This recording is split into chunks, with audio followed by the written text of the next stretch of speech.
আসসালামু আলাইকুম। আজকে আপনাদেরকে জানাবো আমাদের এই পেঁয়াজগুলোর বর্তমান অবস্থা কেমন রয়েছে এবং কিছুদিন আগে যে বৃষ্টি হয়েছে এই বৃষ্টির কারণে আমাদের পেঁয়াজের কোনো ক্ষতি হয়েছে কিনা এবং আমাদের পেঁয়াজগুলোর বর্তমান বয়স রয়েছে কেমন এবং এই পেঁয়াজ সম্পর্কে সমস্ত কিছু আপনাদেরকে জানিয়ে দেব আজকের এই ভিডিওর মধ্যে।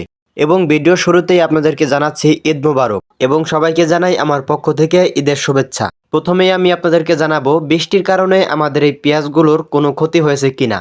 আল্লাহর কাছে হাজারো শুকরিয়া, অতিরিক্ত বৃষ্টি হয়নি।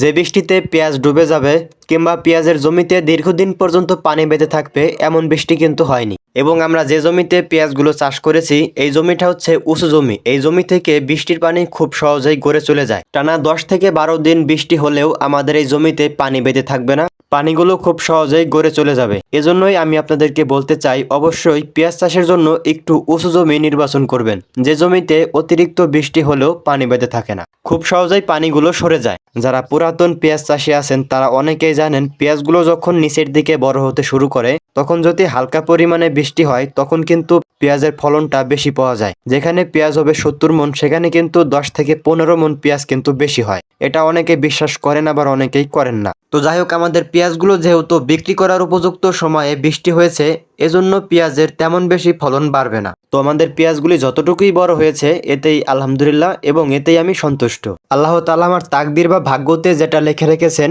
ঠিক ততটুক পরিমাণেই আমি পাবো, এর থেকে বেশিও পাবো না এবং এর থেকে আমি কমও পাবো না। যেটা আমার ভাগ্যে রেখেছেন ঠিক ততটুক পরিমাণে আমি পাবো।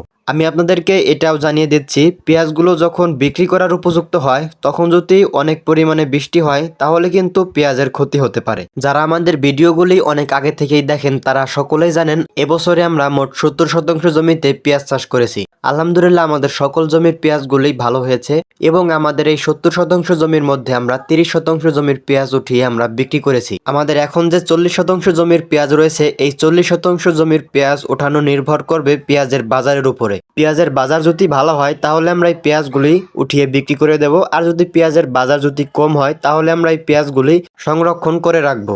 এবং আমাদের এই পেঁয়াজগুলি যখন আমরা উঠাবো তখন আমি আপনাদেরকে ভিডিও দেব ইনশাল্লাহ। আপনারা একটি জিনিস দেখতে পাচ্ছেন এই পেঁয়াজের কিন্তু অনেক বেশি পরিমাণে নতুন শিকড় বের হয়েছে। পেঁয়াজের নতুন শিকড় বের হওয়ার কারণ হচ্ছে যেহেতু বৃষ্টি হয়েছে মাটিগুলো ভেজা, আর এই মাটি ভেজা থাকার কারণেই পেঁয়াজে নতুন শিকড় বের হচ্ছে। এবং ভিডিওতে যে পেঁয়াজগুলি দেখতে পাচ্ছেন আমাদের এই পেঁয়াজগুলোর বর্তমান বয়স হচ্ছে 90 থেকে 95 দিনের মধ্যে।